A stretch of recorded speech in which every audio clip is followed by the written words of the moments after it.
Le R carré est l'une des statistiques de la théorie moderne de portefeuille que l'on retrouve sur Morningstar. Comme les autres mesures de la TMP, le R carré peut aider les investisseurs à évaluer les caractéristiques de risque et de rendement des placements. Vous le trouverez sous la section « Cote risque » des rapports Morningstar sur les fonds ou les FNB. Sans trop s'attarder sur les calculs, le R carré mesure la solidité de la relation entre la performance d'un fonds et celle d'un indice, et notamment à quel point la performance d'un fonds peut s'expliquer par la performance de l'indice en question.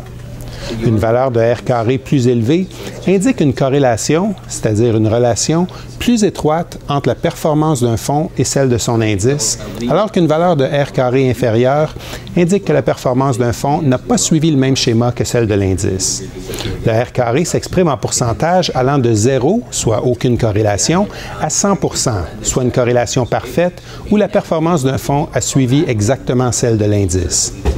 Le R carré peut contribuer à évaluer la pertinence de l'indice utilisé pour calculer l'alpha et le bêta, des mesures relatives qui sont utiles seulement si elles sont mises en relation avec un indice de référence pertinent.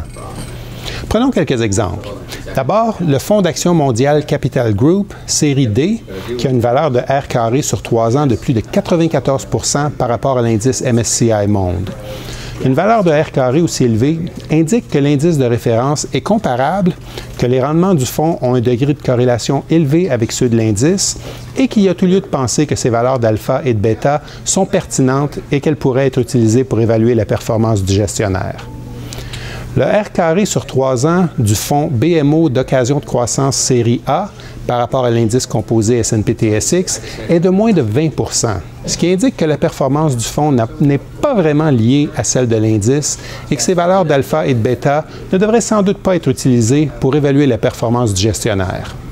Mais attention, si le R carré d'un fonds est très proche de 100 %, il se peut qu'il reproduise l'indice de trop près et qu'on puisse trouver les mêmes rendements avec un fonds peu dispendieux qui piste cet indice. Bien entendu, les fonds indiciels sont ceux qui ont le R carré le plus élevé, comme en témoigne par exemple le FNB BMO S&P/TSX composé plafonné, dont le R carré est de 100 %.